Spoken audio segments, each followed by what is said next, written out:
For me, the Vivo X100 Pro is one of the most exciting phone releases of the year. I fell in love with the previous model, the X90 Pro, when I reviewed it about a year ago, and it lived in my pocket up until this one arrived. Now, this isn't a review of the X100 Pro, and it's not a showcase of the amazing images you can take with it either. If you're looking for that kind of content, there's loads of stuff on YouTube already. Instead, what I wanted to do is take a deep dive into every video setting available in the default camera app, so you can find out exactly which settings are available where, what resolutions you can record with which lens, and everything. We're going to look at everything. So without further ado, let's jump into the screen recording and find out exactly what this phone can and cannot do. Okay, starting with the front-facing camera. On this one, you are limited to 1080p 60 as a maximum. You've got the option to turn on steady mode. It's quite steady without it, but there's an extra bit of stabilization if you need it.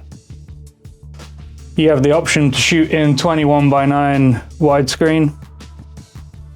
You've got your grid lines, your level meter. You can put on a watermark if for some reason you want a watermark. I don't think anyone really does. There's a dedicated HDR mode, which looks a little weird in this dark room, but could come in useful. And there's a teleprompter setting, which would be great for me right now if I had written this down, but I haven't. So there's also the option to use an external Bluetooth microphone or a wired one. I'm using the DJI Mic 2 that's just come out. I haven't been able to connect to the default camera app with that. It might be possible, but I haven't quite figured it out. So I think for the most part it's going to be earbuds or wired mics that work with that. You also got cinematic portrait mode, which by default is applying some artificial bokeh. You can change the level of that, or you can turn it off. There's beauty mode as well. That was available in the standard video mode. I forgot to mention that, but not something I ever use. And in here, you've got a bunch of preset looks. That one's quite nice. It switches it to 21:9 in that mode. But these default looks, you can edit all of them just by tapping them again. You can choose a different look. You can set your EV compensation. You can change the way the bokeh looks. And yeah, you can also make your own new preset if you tap the new button at the top. Now, does the selfie camera work in Pro mode? No, doesn't look like it. No. So if you want to use the selfie camera, it's just video and cinematic portrait in terms of video shooting. All right, moving on to the rear lenses. You have 4 main options. The 0.6x, which is the ultra wide physical lens. The 1x, which is the main camera with the 1-inch sensor. 2x, which is a digital crop of the main sensor. It's not actually a physical lens, but it does look surprisingly decent, even though it's a digital crop. And the 4.3x telephoto lens, which is another physical lens. And you can go further. Oh, you can go further if you want. You can go all the way to 10x zoom, which again looks better than you might expect. Now, all of these cameras support 4K 60 frames per second, including the digital crop of the main sensor. But if you want to shoot in 8K, you can do so in 30 frames per second, and you can only use the main sensor or the 2x digital crop of that sensor. Again, you've got ultra stabilization mode if you need a bit extra stabilization, and I believe that works. No, that's only on the main sensor as well. You can enable the flash if you need a bit of fill light. And you get a few more options around the back. Might just be one more option. You can still shoot 21:9 in all the lenses. You got your rule of thirds grids, your level meter. You get this shake one, which I'm on a tripod, so if I take it off, you can see that ball wobbles around, basically trying to remind you to keep the camera steady while you're shooting. There's a beauty mode, which won't do anything for this little Gundam, I don't think. And that's about it for the main camera. There are more settings in the settings menu, and we'll look at those in a bit. Moving on to cinematic portrait. In this mode, you can only use the main sensor or the telephoto sensor. But oh, we've lost the camera. Come back. Come back, buddy. I'm going to turn off that shake reminder to give us a bit of a better look. I'll turn off the level meter as well.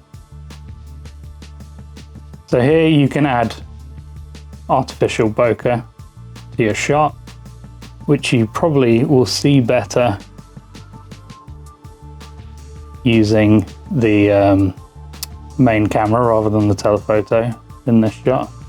Actually doesn't look like it's doing much. I think it is doing something, but barely.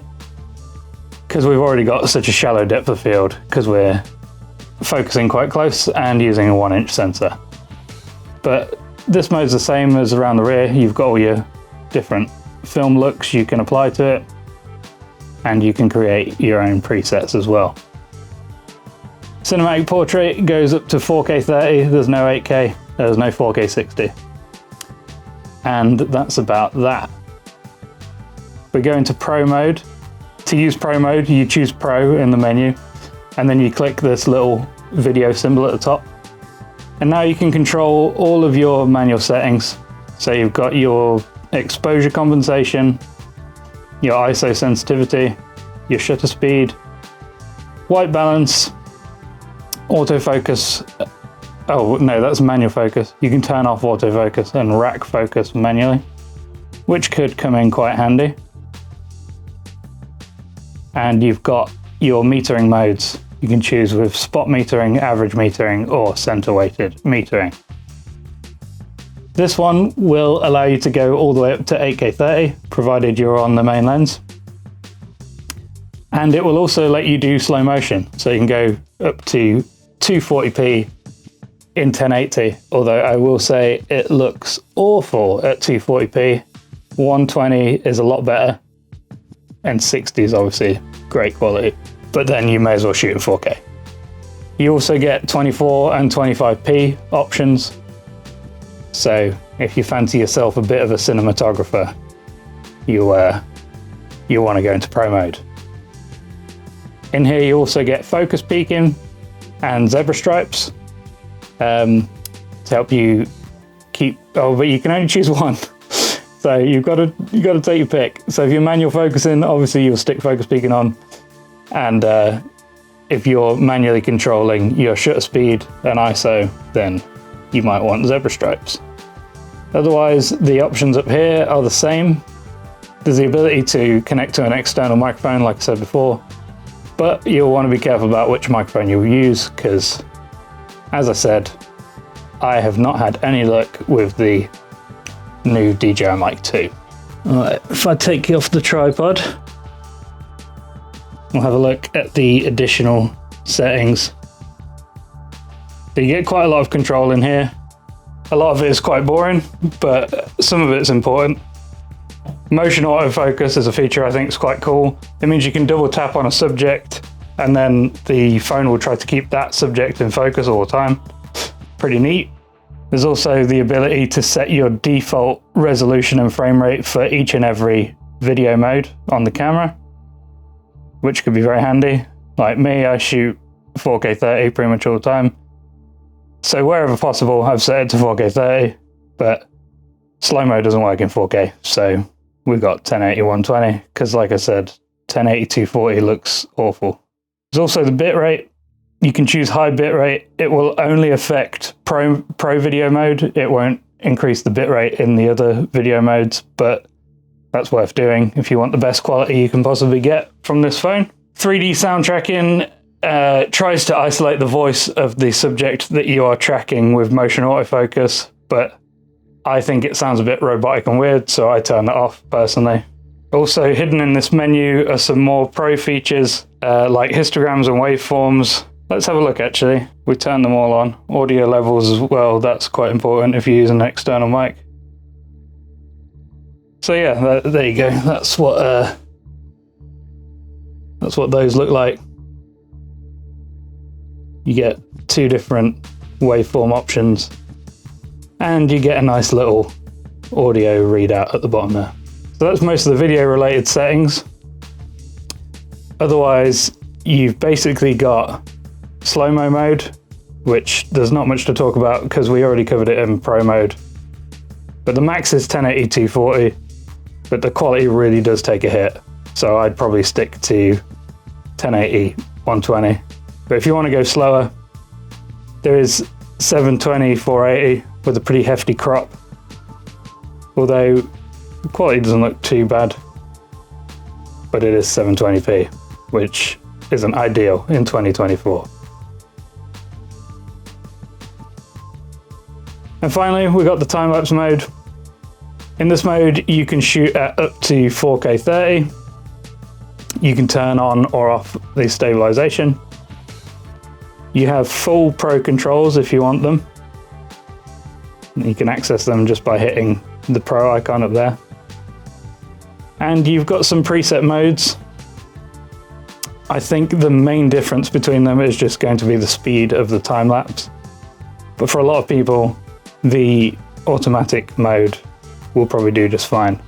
And if you want to change the duration, that's up on the left there. 300 minutes appears to be the longest, or infinity, of course, if you want to do it automatically. And I think, my friends, that is all the video modes.